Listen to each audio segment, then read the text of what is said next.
Welcome to our podcast. I'm Jeff Pelletier. The purpose of our podcast is a simple question. Why is Israel important? Over the next many episodes, my partner Neil Johnson and I will seek to answer this question. There are just barely over 14 million descendants of Abraham, Isaac, and Jacob in the world today, and about 5.5 million of them live in Israel. The rest are scattered across and among the nations. For the sake of our podcast, Israel is both a country and a people. Welcome back, friends.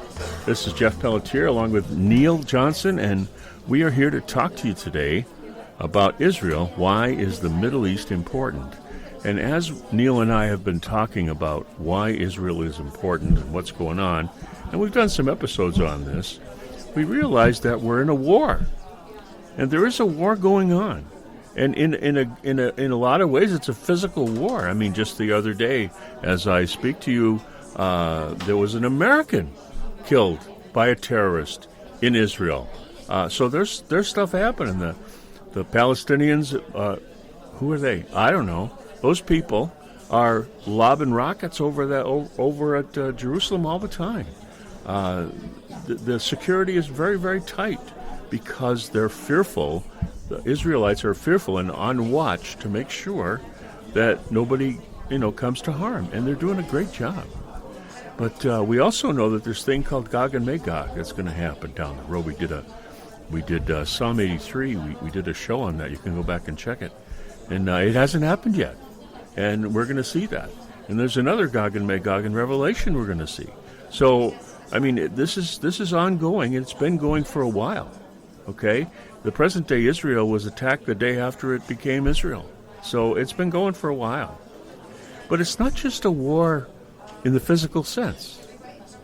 It's not just a war in the physical sense, because if you think about what starts a war, if you think about where wars originate, if you think about where the drivers are for war, it's really in your mind, And we know from our experience as Christians that our mind is always being engaged by this or by that to make us think this or that differently from what we've been taught as Christians. It's a war. It's an ongoing war. So Neil and I are going to talk about this today.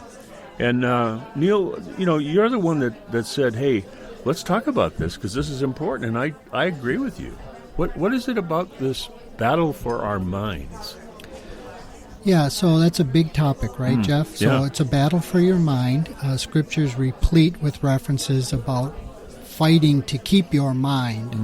Mm-hmm. What we, for our purposes, experience, especially talking about you and I specifically, we experience this whole issue of where did these ideas of like replacement theologies, all these kind of things, they started in your mind. They started with a suggestion. They started with the idea, could the Bible or those writings really mean X? They must mean Y. And that is the battle that we are fighting, that oftentimes manifests into physical fighting, as you know. But first and foremost, it's what are you thinking, and how can I lead you down?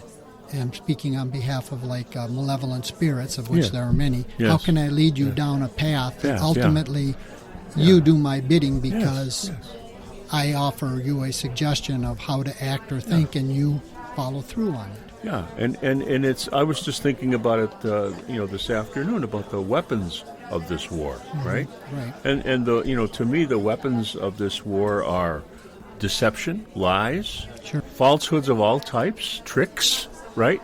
Schemes, all kinds of using our own emotions against us, right? So that we'll change our minds, using our irrational side of us to get us to think a certain way, to make us afraid, to make us scared.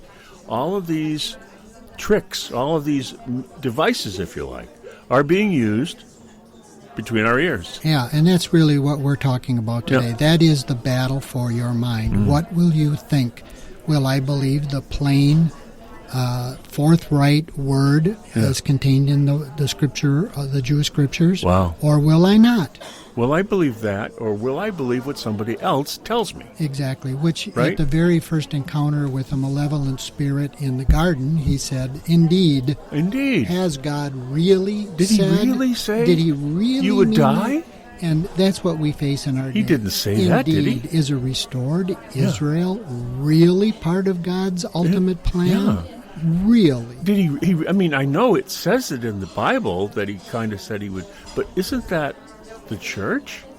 Right. Isn't that the church? I was in a Bible study, a well-meaning, well-intended Bible study the other day at my church, and then we were watching a video from the Bible Project, which has become very, very popular among Christians. And it's a very quick, it's animated, it looks kind of cute, it's Bible, it's interesting. But without even taking a breath, the person talking says, and Jesus created a church, the new Israel. Yeah, just like that. Just like that, like it doesn't mean anything, right? And then last night we were talking about Acts chapter 1, and he goes, in Acts chapter 2, the Holy Spirit came and made a new temple. Yeah.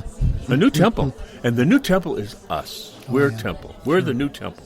And Peter, in his writings, refers to us as a temple. And he also refers us individually as Paul says that we are the temple of the Holy Spirit. And that's a teaching point, not a literal point, right? It's a metaphor, right? But that's not how people are saying that's a replacement temple. Yeah. That we're the replacement temple, we're the replacement Israel. It's a new Israel. When Jesus created the church, he intended to make a new Israel. And that's just one example, but it's being said like matter of fact. So who would have ever thought we'd get to a day and age when we have to deconstruct all that we thought we learned just to start from the beginning again with the plain and simple, straightforward message of redemption through Israel. Now, as we've said many times, Jeff, you could forgive somebody in the Middle Ages, let's say, where a lot of this started, and say they were well-meaning, but how in the world, there's no conceivable natural way that there could be this people group, Israel, back in a defined geographic region, the land of Israel, with a capital city that at different times was under the Ottomans and different people. Yeah. Impossible. So therefore, if I know it's true, I have to come up with some rationale. But here we are in our day, and we see, wait, all those indicia are there. The people are back. The land is back. The holy city is back under Jewish control. And you say, now you really have to be thick to say, I'm still confused. Or what's really sad is it's the battle for your mind. I've come under a teaching that I believe it isn't the plain and simple, oftentimes literal meaning of what the Scripture says. So, in effect, we can go back and say, just like the serpent, indeed, has God said? Well, Jeff, throughout the Bible, God did say, I will redeem Israel, the people. Yeah. I will redeem them to the land, Israel. I will restore their holy city. It's only been a holy city by the Jews, Jerusalem. And that is the battle for our mind today. I know a pastor who thinks that we are Israel, and Israel no longer exists, and it depends on what you call a Jew. It's wondering what you mean by when you say Jew, right. and the Jews are more of a cultural race now than they are anything, and it's not really relevant anymore. And it's see what people don't realize. They go, well, that's just name calling. That's just the way people are. It makes the plan of God irrelevant if we do this. Right. The future plan of God, what he says will happen, it makes it irrelevant. We're changing history in advance. Well, and in addition, you have to say to yourself, first of all, what people would ever write a history if it was all bogus, and then say, not only that, but my descendants will go through that history. In other words, it'll just be cultural, but all my people will suffer and all my descendants will be dispersed into the different lands and persecuted. Who would sign up for that? Nobody. So it has to be a God thing to begin with, that he said, because you are held to a high standard, which is a New Testament concept, You are held to a higher calling, a higher standard, and Israel was called to the highest standard of redemption for humanity, and therefore often, as God said to him, and when you fail, I will disperse you into all the lands. Not if you fail, but when you fail. Right, right. And so what we're seeing today, though, again, is a battle for our mind, because we have this Western church concept among a great many people that says the church, in other words, anybody who believes, with all the variations of that, is the new Israel. Well, God called a specific people group in Israel. Right. He went That's out of right. his way to That's say right. there's the natural branches, there's the grafted in branches. One isn't better, but it's a different calling. He also talked about the body. You know, the eye doesn't say I should be the nose, and the nose doesn't say I wish I were the ear. Yeah. He also talks about how can the pottery, what was made, The potter, complain yeah. against the potter Yeah, for making exactly. it. So we have all these concepts where God went out of his way, but ultimately, Jeff, we're faced with today a battle for our mind. Yeah, Well, and it's the only way, really. I mean, if almost everybody has read the book 1984, right? And communism is really great at this. I mean, Russia, throughout its recent history, was all about propaganda, German propaganda. They made up stuff about the Jews. They made up stuff about the Catholics. They made up stuff about so they could do away with them. Right. And they made people believe that it was true, and people were sold this in the media and by Hitler. And it happened with, like I said, it happened with Russia. It's happening here. It seems like every week that we have another new word to learn. Another new word. And they're always redefining what is. And I was thinking about this, and I said, if it's everything about me begins with my mind. Right. Exactly. Everything about me begins with my mind. I Sure. think, the existential, phrase, I think, therefore I am, right? But it's what I think that makes me who I am. That's exactly right. It's what I think. It's Yeah. how I think that makes me who I am. And I can either think legally, lawfully, ethically, morally, right, accurately, or I can make up stuff and believe that, Right, right, And that's yeah. the definition of insane. Yeah. When you make exactly. up stuff and believe it. Especially, a definition for insane would be for anybody who adheres to the Jewish documents that comprise the Bible, that we say those are supreme, those guide me.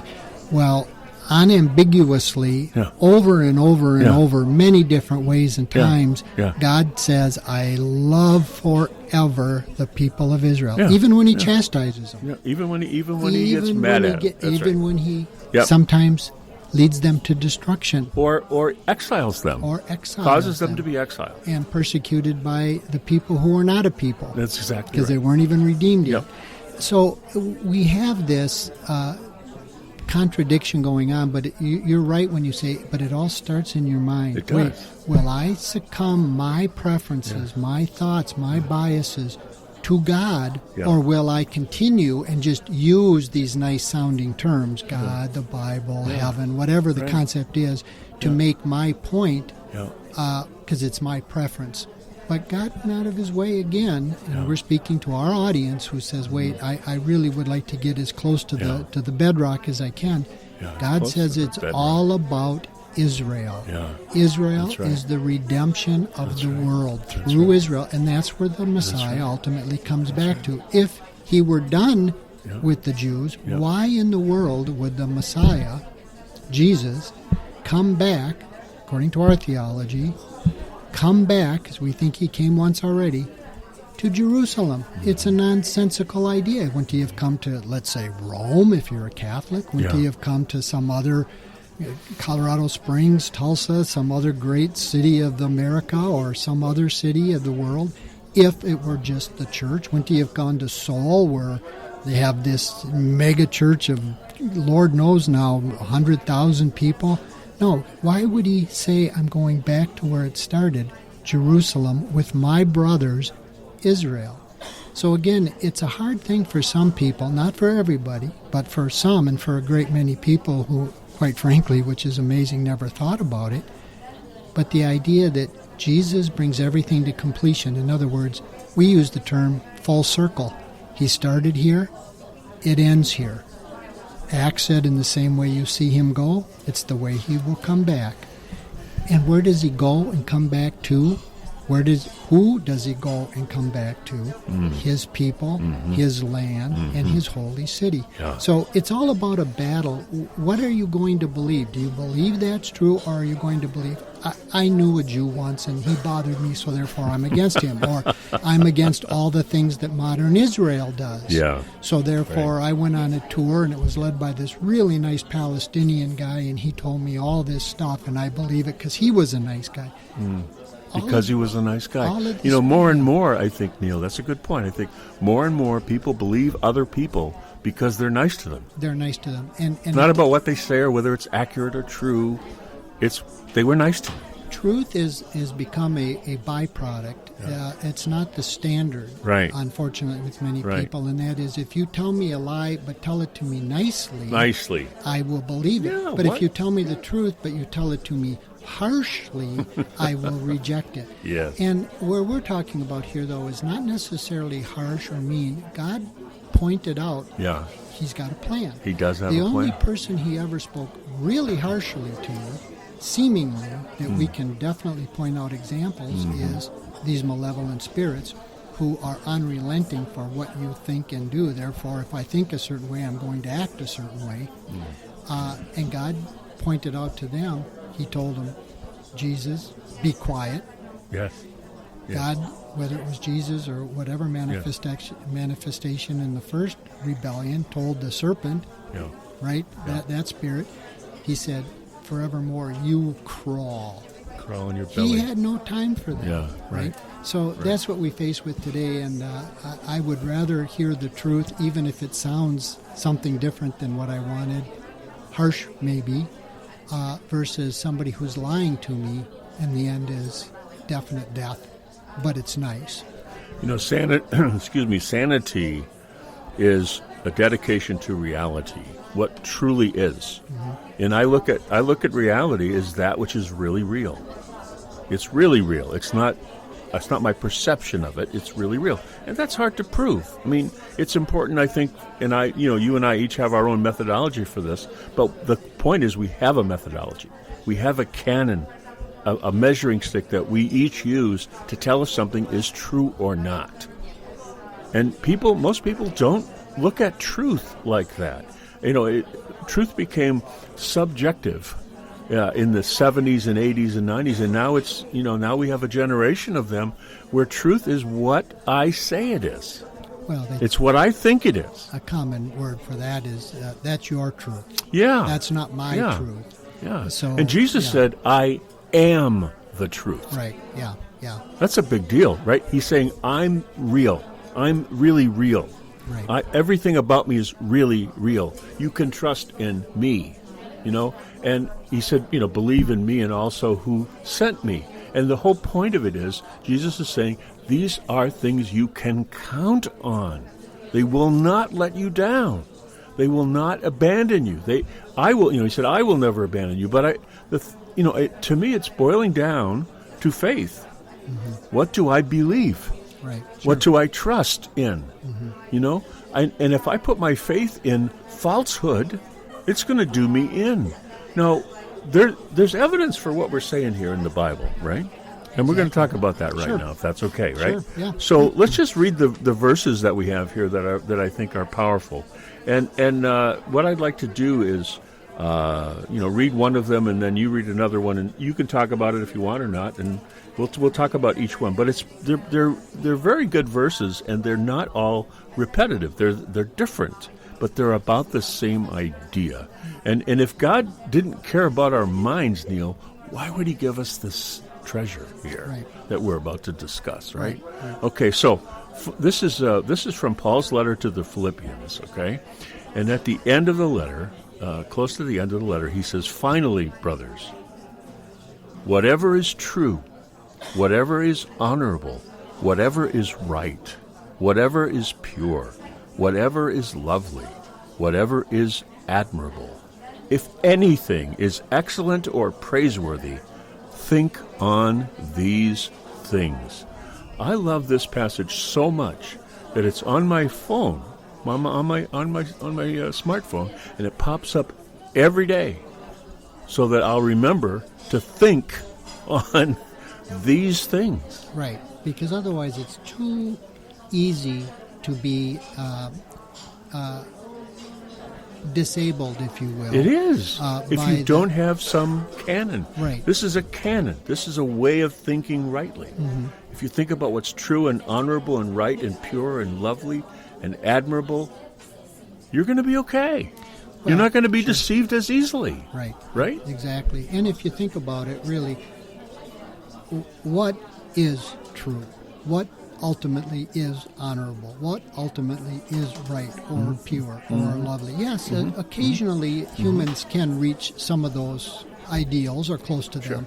But if you want to say who embodies all of them, there is only one person, and that is God. That is God. You know, He is all of those things. Mm-hmm. So that's what we're trying to say, is that we do have these malevolent beings who are attacking your mind, because once they control what you think, if they're able to control what you think, you become their slave, because you will do whatever your actions, whatever your thoughts lead you to. Yeah, Peter said it in 2 Peter. He said that a man is a slave to whatever has mastered him. To whatever has mastered him. That's right. Yeah. And other verses talk about it leads to destruction. So when we have this New Testament writings that you just said in Philippians, God was trying to get, and there's some others here, but He was trying to tell you, look, this is a battle for your mind, so that you stay alert, focused, prepared. Whether you like it or not, we're in a war. Whether we want to be here or not, we're in the war. And it rages about us. But you have to be sound in your mind, not depressed, not anxious, not mad at what Joe Biden or the Democrats or the Republicans or whomever did. And it's a very big battle, because once these demonic entities, these spiritual rebellious entities against God, can get you locked in on a certain way of thinking, they now own you, because you will act on however you perceive it. We always act in accordance to what we think is true. Correct. So to not know what the truth is, to not be dedicated to the truth at all costs, no matter what. I mean, so many things are on the internet, on here, I hear this, rumors. That my first question is it true? Right. Well, I read it on the internet, but is it true? Right. And that usually stops the conversation, because there's nothing else to say, because the person telling me is telling me a rumor or a thing they read on the internet, but they really haven't done the work to see if it's true. Right. So can I give you an example? Sure. So the other day, a friend of mine sent me an email about COVID, right? That since COVID, the number of stillbirths had increased in Singapore by almost 50%. That's what they said. You see, right. COVID, right? Well, they're not connected in any way with any scientific proof that COVID caused the increase in stillbirth. Right. But this person said it because it was after COVID, therefore it's COVID. Right. And people do this all the time. All the time. And they believe it. I think you alluded to that earlier when you were talking before we got into some of these specific verses about guarding your mind and why would God go to such depths to tell us that. And that has to do with this idea that you can be led astray, if you will, through your own imaginations, through your own mind. And he said, take these things captive. Yes. Don't take your every thought captive in Christ. When you know you're going down the rabbit hole, or a friend of yours says something like, Neil, you're getting goofy, right? You're getting goofy. Well, I tell him that all the time, folks. He just, he doesn't listen to me. Or, right? Like Pirates of Goofy, But, you have to rein that in, or else how many good Christians have we known over the years that it's not necessarily what they said or thought was wrong, but they got bitter or they left or whatever. Yeah. Yeah. And God went through a great many of these scriptures here to say, take them captive. Don't allow that, because this is an unrelenting attack of the enemy, because if they can get your thinking messed up, back in the day it used to be called stinking thinking. Stinking thinking. Stinking thinking. That's right. I'm thinking stinkingly. Yeah, you right? are. Yeah. I can smell it over here, Neil. I can smell it over here. Yeah, there we go. Get your and there's many more that you may or may not want to read a couple. No, I am going to right now. The next one is I love this one because I use it in my coaching practice that I have and in consulting. Do not be conformed to this world, but be transformed by the renewing of your mind. I say to people all the time, do not let the world form you. Sure. Be the person God created you to be. The world wants to conform you. It wants to make you into what it needs you to be. Sure. And we go to places and we hang out with people. The next thing we know, we find ourselves acting like them, talking like them, and we don't even know where we're doing it. Because we aren't who we want to be, we're becoming who they want us to be. And that's not what you were created for. You were created uniquely. There's not another one like you. I know there's not another one like you, Neil. I know that for a fact. You know, thank God they would. Thank God they would say that. But no, there's not another one. You're like God's fingerprint. There's not another Neil. There's not another Jeff. There's not another Sally. There's not another Ellen. There's only one. There's only one like you. So do not let the world conform you. And this is done through the battle for your mind. Well, as some people would do too, as an example would be, I'm going to watch a half an hour or an hour of the dreadful news that's so sad, terrible. And then I'm not going to read or think about anything as you read, whatever's true, whatever's on. No, I'm going to go to bed now, because this is just way too depressing. Well, that opens up, as we keep talking about, this is what we call the most insidious battle there is, maybe worse than actual warfare. Right. And we're seeing warfare daily right now as we speak Every day. From the Ukraine. Every day. War is coming. Yep, it's coming. But it's going to get worse before it gets better, folks. So how do you take those things captive? You have to deliberately, and you have to be deliberate. Yep. You have to be intentional in saying, this is not Pollyannish. God knows you're just a human being. These malevolent beings, both bad and good, are far, far more powerful than we as humans. And their goal is to destroy the works of God and to thwart or stop the plan of God. And they're doing it through the church, because God is using the church to carry out his plan. So they want the church to fail. And that's where we're kind of heading with this whole idea of there's certain things been given to these Gentile church, one of which is we are to pray for and uphold, and we are to be the truest, bluest friends of God's plan, redemptive Israel. Redemptive Israel. And yet we try to figure out, well, we're like the analogy when God gave the parable of the body. I don't want to be the ear anymore. That all they can do is listen. I'd rather be the eye. And let's just say symbolically that's Israel. And I'm not happy, therefore I am the eye, because, it gets all muddled. And you have to ask yourself, well, wait a minute. If God's plan was that grafted in Gentile would be the watchers on the wall, as it were. They would be the watchers on the wall, right? Who stands to gain to keep Israel, the people, the land, the holy city, and the redeemed church, believers? Who stands to ultimately gain from that? It's the one that we all actually despise, who is the enemy of our soul. Jesus himself said, you are a murderer and a deceiver from the very beginning. You are the one who looked at Eve and Adam standing right next to each other and said, indeed, has God said. Indeed. And that's what we face today, Jeff. Will there be an Israel? No, they're just a cultural people. I don't care what you see on the news. That's not really them. I really feel for the Palestinians, which is a derivative of Philistines, which were the implacable enemies of Israel, who never tried to dislodge Israel from the land, fought them for centuries.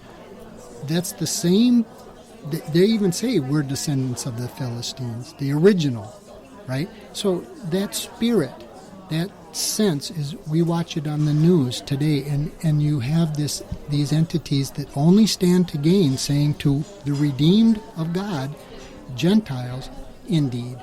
Are they true? Do you think God really meant the holy city? Do you think he really meant Israel? Do you think he really meant the Jew? Indeed. And that's what we're faced with. It's a battle for your mind. Battle for your mind. So there's one more verse I want to talk about that demonstrates Absolutely. the importance of it, but then there's two verses that talk about how to handle it. And the one we've already talked about as well. But it says we tear down arguments and every presumption set up against the knowledge of God, which is what you just talked about, and we take captive every thought.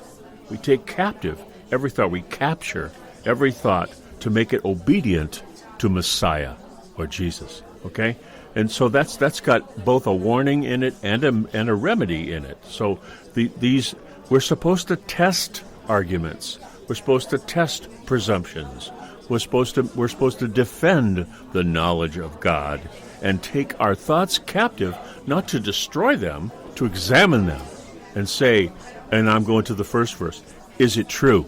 Right? Take our thoughts captive and say, is it true? Is it honorable? Is it right? Is it pure? Is it lovely? Is it admirable? What I'm thinking. Is it anything excellent or praiseworthy? If I'm thinking that way, then I'm probably on track. You know. So that's those two verses. One is in 2 Corinthians, the other in Philippians, by the same author. But then we can go to Psalms, which is the Old Testament, right? And of course, right from the get-go in Genesis 1, you've pointed it out a number of times. Indeed, he did not say, right? So the whole thing started at the beginning of the beginning, right? But here it is in Proverbs 4:23. Solomon, the wisest man on the face of the earth, right? Above all, guard the door of your mind with diligence, which means don't quit, don't stop, don't give in to it. Hold fast. Guard the door of your mind with diligence, for it, what does? Your mind determines the course of your life. Right. Another proverb, as a man thinks in his heart, so is he. Yeah, and there's many, many more. The Bible is replete with these plain and simple directives. It's the great hubris of man to say, I'm a scholar. Yeah. I studied this language or that language. Yeah. I've been here or there. I did this class or that class or completed this program or that program. And let me tell you, what it really means is this. And why not just accept the plain and simple that we have a battle going on? It encompasses these church, the Gentiles coming in, which is another topic for another day. Yep. But it also, what he always said from the beginning to Israel, I will love you with an everlasting love. So when did that change? Never. Well, it had to change, I guess, when Jesus came, because he changed everything, and he started something new. But it never, so my point, that was an interesting exchange we just had, right? Because I responded to the plain and literal, right? Right. I love you with an everlasting love. When does that change? Never. If you go by what it says, it never changes. Right, exactly. But yet, you pointed out, right? People say, well, what about? It surely isn't true anymore. The temple was destroyed in AD 70. They sacked Jerusalem. Wasn't Israel over then? Right. It was a bunch of scattered people. It wasn't Israel anymore. And we gave them that little country down there in 1948 because, we felt sorry for them. Right. Now we're going to take it back. Or whatever. Right? Yeah. And little do those people know that I love you with an everlasting love doesn't mean there's an end to it. Or the great many other promises toward Israel. Yes, and we've talked about them many times. Toward the holy city, toward the priesthood, that it will be everlasting, everlasting, everlasting. But I guess God, like we've said before, he suffers from a mental illness called schizophrenia. God is schizophrenic. He doesn't really understand what he's doing. And what he really meant was, now I'm done with them because they were just too mean. Yes. And the church, Yes. don't look at our history, Yes, of course, that's right. but they did everything perfectly well. Yeah, of course. And we're going to stay with them to the bitter end, which is exactly what Islam believes, by the way. You know, we're coming to the end of this show and this broadcast, but folks, I hope we've done a good job helping you understand that there is a battle for your mind.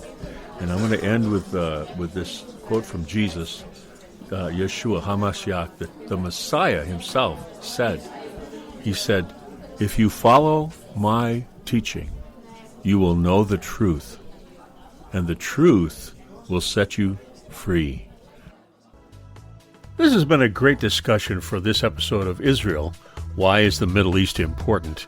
I look forward to how this continues to unfold. As you can tell, Neil and I enjoy talking about the subject as it helps us to get to the root of the matter about God and why Israel and the Middle East are so important.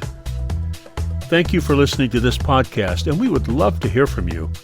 Visit us at our home at Spreaker.com. Israel, why is the Middle East important? That's Spreaker.com.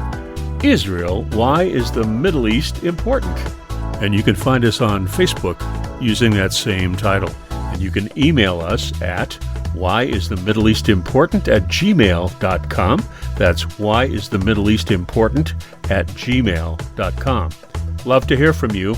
If you like what you hear, please invite your friends to the conversation.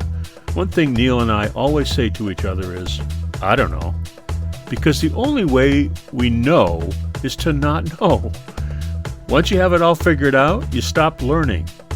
And that state of mind is what helps us to learn and grow. We invite you into that journey with us. From Neil Johnson and me, Jeff Pelletier, Shalom, and see you next time.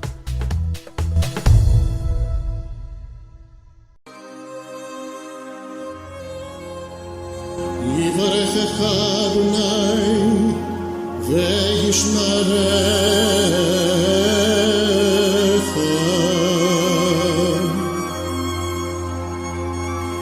יאר אדוני פניו אליך ויחונך